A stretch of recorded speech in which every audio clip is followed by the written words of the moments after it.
Just imagine in the forest the sages go. They are vulnerable to all kinds of dangers in the forest. And the demons prefer to live in the forest apart from the wild animals. So they would also create havoc. The demons used to come and attack. The sages, the Vishwamitra thought, now I am a Brahmarshi. I can kill them, but I will not. I have heard that Bhagavan has taken avatar in Ayodhya. I will take his help. So Vishwamitra usually doesn't go to Ayodhya because of the old enmity with Vasishtha. But now he is going for darshan of Brahma. Thinking, is he Bhagavan? Well, maybe, maybe not. Let's see. So he is going to Ayodhya, and when he reached, Dashrath said, my God, such a great saint has come. The Dashrath welcomed him with great respect and said, Maharaj, how can I serve you? You have come to a king like me. You must be wanting something. So what can I offer in your service? And Vasishtha is also present. So Vishwamitra said, look, I am a Tyagi. I don't need any of your kingly opulence. However, in the forest, there are these demons that are troubling me. So you do one thing. Ram here, your son, and his Anuj, Lakshman, you send the two of them with me into the forest to take care of these Rakshasas. Hearing that, Dashrath fell to the ground. He said, Maharaj, what is it that you asked me? My two children, they are as dearer to me than my pran. You ask me to go into the forest, I will be willing. Ask for anything else, I am willing, but don't ask my children. Vishwamitra said, look, your children were born because of the yajna. So they are a parinam of the Deva Sanskriti. And for the Raksha of Deva Sanskriti, for the Raksha of Yajna, I am asking for them. And you are refusing. And he looked at Vasishtha. That what kind of a Shishya do you have? He said that you are Guru. And when I am giving the Ajna, he is not following. What have you taught him? Vasishtha said to Dashrath, look, don't meddle around like this. He has given the Ajna, your dharma is to follow it because you only said, Gurudev, what Ajna do you have? Now you should not disobey. Parinam will not be nice. So on Vasishtha's convincing, Dashrath said, all right. He said to Ram and Lakshman that it seems like my pran are going, but you go and take permission of the mothers. So while Dashrath was so distressed, Kaushalya experienced no distress. Because she remembered that Baba had come when my child was born. And he had said that one Mahatma will come and take him to the forest. Don't you worry, he will get him married and bring him back. So Kaushalya sent Ram with great joy. Now Ram and Lakshman, they accompanied Vishwamitra into the forest because they are going to fight the Rakshasas. They are going with Dhanush Ban. So Vishwamitra is still in doubt. Is he Bhagavan? But he doesn't look like Bhagavan. But there is something. But maybe there is something not. He is having this tark vitark in his mind. The Ram is reading the mind. And he is not helping in any way. Bhagavan deliberately makes it difficult. Bhai, I am giving you the choice, you believe what you want. So as they entered the forest, Ram goes, oh, such a wonderful flower. Oh, the butterfly is going out here. Vishwamitra says, he can definitely not be Bhagavan. And Lakshman is seeing what is happening to my brother today. So Vishwamitra's confusion is increasing. They had gone into deep forest that was where Tadaka appeared, the first Rakshasi. So the first Rakshasi that Bhagavan killed, the first demon in Krishna avatar, was Putana, a lady. Out here also, Ram is killing Tadaka. Vishwamitra said, here is one of them. So Ram took the arrow and shot Tadaka. Tadaka fell. But Vishwamitra was still not convinced that he is Bhagavan. But when she fell, he saw that her Atma came and fell at the feet of Ram, and Ram gave her shelter and did her Undhar. At that time, Vishwamitra realized he is Patita Pavana.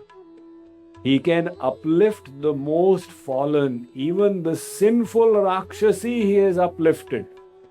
Vishwamitra now became convinced that he is Bhagavan. So he folded his hands and he started doing the Abhinandan. And he said, by your grace, I had learnt various Vidyas. I am now going to teach them to you. Not out of ego, but as a samarpan. I am offering these Vidyas to Vidyanidhi. He taught various Shastra Vidyas to Ram and also taught him how to conquer Bhook and Pyas, or hunger and thirst. He then said, come, let us go to the hermitages of these rishis. So when they reached there, Vishwamitra introduced to all the rishis, Ram and Lakshman. All the rishis were very delighted. They spent the night out there. The next day, Ram told all the sages that, O great sages, you have been greatly troubled by these demons. Now we are going to protect you. You go ahead and do your yagyas and have no fear. We will take care. So the rishis, they started doing their yagyas. 2 demons came along with many others. One was Marich and one was Subahu. So Ram shot Marich, and Marich fell 100 yojan away. Because Ram said, I will not kill you. I need your help in the Ram Leela ahead as well. And Subahu he slayed on the spot. And the other Rakshasas, they all ran away. So all the yagyas, etc. were properly completed. Vishwamitra said, the reason I had called you is over. If you like, I can take you back to Ayodhya.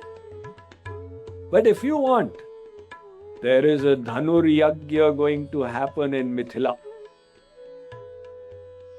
And we can go and visit that. He did not say Sita Ji Swayamvar. Because if he says, I'm going to take you for marriage, then Ram will say no. So he's saying there's a Dhanur Yagya. So Ram said, all right, then let's go there. They went. On the way, they reached Gangaji. They stopped there, they bathed. Ram wanted to know the Mahima of Gangaji. So Vishwamitra said, look, Maharaj, it starts from your feet. And you are asking the Mahima. Nevertheless, you want to hear it? Let me tell you. And by virtue of that, we all get to hear the Mahima of Ganga. That this divine Shakti has manifested to purify all the souls of the world. So have faith and reverence towards it. Then they proceeded further and they reached the kingdom of Mithila. Just on the border, in the forest, they saw an ashram. The whole ashram was deserted. And there was a boulder out there. The Ram said, Gurudev, it seems like there was a proper flourishing ashram here. And now there are only creepers and vine growing. And what is this boulder? Vishwamitra said, there was one sage called Gautam Rishi, and his wife was Ahilya. She was extremely beautiful. And Devraj, the king of the celestial abodes, Indra, he got enchanted by her. And he came to her, and her mind became polluted. So Gautam had gone for bath, and he came to know. So when he returned, he said to Ahilya, that Bhagavan has made you so sundar, but from inside he's given you a jad, an inert intellect. That is why you had this desire. I curse you, you become a piece of stone. So she started crying. And seeing her cry, Gautam said, don't you worry. You will be liberated by the Lord himself when the dust of his feet fall upon you. So that Ahilya, Rishi Patni, she became a boulder out there. Vishwamitra said, Maharaj, you must do her kalyan. Now some people say that Ram went and put his foot on her. But some Mahatmas say Ram would not do that. He is Maryada Purushottam. Why would he put his foot on the lady? So it was some dust from his feet. The air carried it and threw it on her. So nevertheless, whatever happened, that Bhagavan knows. But that boulder split and Ahilya manifested.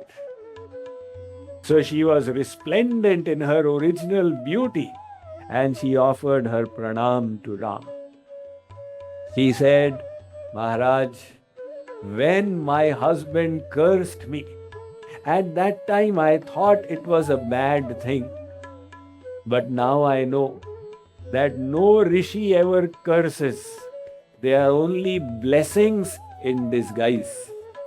I have had your darshan. I am extremely blessed. And then, offering her respects to Ram, she left from there to Gautam, wherever Gautam's lok was. He had already left his body, so she went to the Pati lok.